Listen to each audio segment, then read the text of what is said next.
ভারতের উত্তর পূর্বাঞ্চলীয় রাজ্য অরুণাচল প্রদেশের ২৭টি স্থানের নতুন নাম ঘোষণা করে সেগুলোকে নিজেদের মানচিত্রে অন্তর্ভুক্ত করেছে চীন। পাকিস্তানের যুদ্ধ থামতে না থামতেই নতুন করে চীনের সঙ্গে উত্তেজনা দেখা দিয়েছে নয়াদিল্লির। বিরোধপূর্ণ অরুণাচল এলাকা নিয়ে নতুন করে টানাপোড়েন প্রতিবেশী এই দুই দেশের মধ্যে। এদিকে অরুণাচল প্রদেশের বিভিন্ন স্থানের নাম পরিবর্তনের ঘটনাকে চীনের অযৌক্তিক প্রচেষ্টা উল্লেখ করে প্রত্যাখ্যান করেছে ভারত। বিস্তারিত রাকিব হাসানের রিপোর্ট।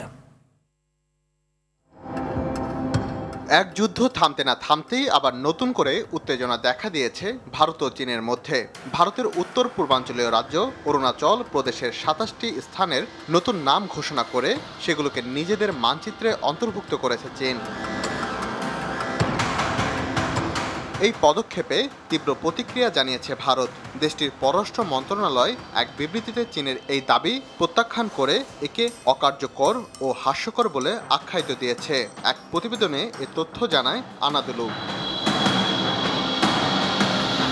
চীনের সিভিল এভিয়েশন মন্ত্রণালয় গেল ১১ ও ১২ মে অরুণাচল প্রদেশের ২৭টি স্থানের নাম পরিবর্তন করে তা প্রকাশ করে।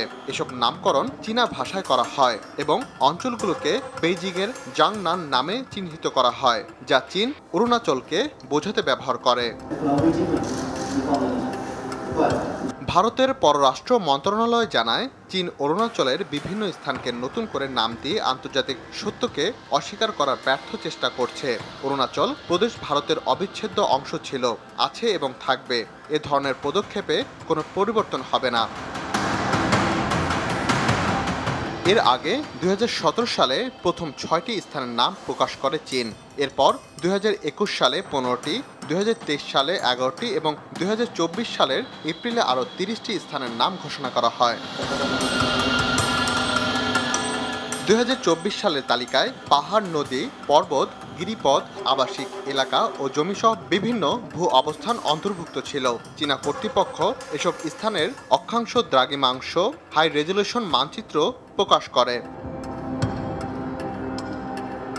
বিশ্লেষকদের মতে, চীনের এই ধারাবাহিক নামকরণ প্রচেষ্টা কূটনীতিক চাপ তৈরি ও এলএসি অঞ্চলে আধিপত্য বিস্তারের অংশ হতে পারে। তবে ভারতীয় কর্তৃপক্ষ এমন যে কোনো প্রচেষ্টাকে কৌশলগতভাবে মোকাবেলা করছে।